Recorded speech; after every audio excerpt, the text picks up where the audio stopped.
என்னடா இது colour colour what colour do you சூஸ்ன்னு டப்பால வச்சிருக்கேன்னு பார்க்குறீங்களா? இனிமே நீங்க வாஷிங் மிஷின்ல லிக்விடோ, கம்ஃபர்ட்டோ போட்டு துணி துவைக்கணும்னு அவசியமே கிடையாது. எல்லாமே இந்த டப்பாவே பார்த்துக்கும். ஆமாங்க, இப்ப துணி துவைக்கணும்னு எடுத்தா லிக்விட் டிடர்ஜென்ட்ல ஆரம்பிச்சு கம்ஃபர்ட்டர், ஆலா அது இதுன்னு சொல்லிட்டு எக்கச்சக்கமா வாஷிங் மிஷின் மேலேயே ஒரு ஷெல்ஃப் அடிச்சு மொத்தத்தையும் அடுக்கி வச்சிருவோம். அது இல்லாம இந்த ரீஃபில் பேக் வந்ததுக்கப்புறம் நம்ம எவ்வளோ ஊத்துறோம்னு நமக்கே தெரியாது. நம்ம பாட்டு இஷ்டத்துக்கு ஊத்திட்டே இருப்போம். பாதி உள்ள ஊத்துவோம் வாஷிங் மிஷினுக்குள்ள, பாதி தரையில கிடக்கும். இதனாலேயே அளவு தெரியாம ஊத்தி 3 மாசம் வர வேண்டியது 1 மாசத்துக்குலாம் காலியாயிடும். இந்த ப்ராப்ளம சால்வ் பண்றதுக்கு தான் இப்ப நான் காமிக்கிற ஐட்டம். இது எல்லாமே pre measured dose of laundry beads, liquid detergent, comfort, fragrance எல்லாமே இந்த ஒரு பேக்கெட்லேயே இருக்கு. என்னடா பிளாஸ்டிக்கா? சே நோ டு பிளாஸ்டிக் அப்படி தானே நினைப்பீங்க.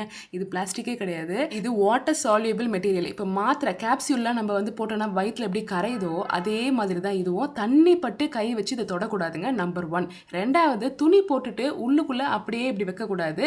இது எம்டி ட்ரம்ல தான் உள்ள எப்படி டாஸ் பண்ணணும். அதுக்கப்புறம் தான் நம்ம துணி போட்டு நம்ம வாஷிங் ஆன் பண்ணணும். இதுலயே ப்ரீ மெஷர்டா எல்லாமே வந்துடுறதுனால இங்கே தனியாக கம்ஃபர்ட்டோ இல்லை லிக்விட் டிடர்ஜென்ட்டோ இல்லை லாண்ட்ரி பீட்ஸோ இல்லை ஃப்ராக்ரன்ஸ் பீட்ஸோன்னு சொல்லி தனியாக எதுவுமே ஆட் பண்ணணும்னு அவசியமே கிடையாது.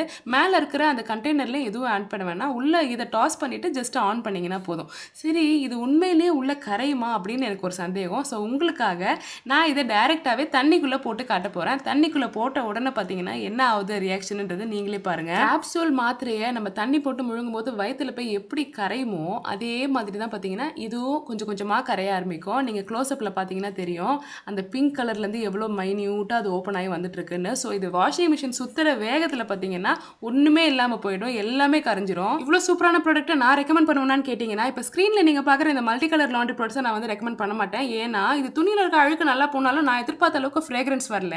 எதுக்கு நான் சொல்கிறேன்னா, நான் இதுக்கு முன்னாடி குவைத்தில் இருக்கும்போது லாண்ட்ரி பாட்ஸ்லாம் யூஸ் பண்ணியிருக்கிறேன். இதில் பெஸ்ட்டுன்னு சொன்னால் கண்டிப்பாக Tide laundry pods and Ariel laundry pods ரெண்டுமே ரொம்பவே பெஸ்ட்டான ஃப்ரேக்ரன்ஸ் அண்ட் பெஸ்ட்டாகவே அழுக்கு ரிமூவ் பண்ணோம். ஸோ ரெண்டுத்தில் நீங்கள் ஏதாவது ஒன்று ஆஃப் பண்ணிக்கலாம். ஸோ இதோட லிங்க் வேணும்னா நான் ஸ்க்ரீனில் டிஸ்பிளே பண்ணுறேன், தேவைன்னா செக் பண்ணுங்கள். பை.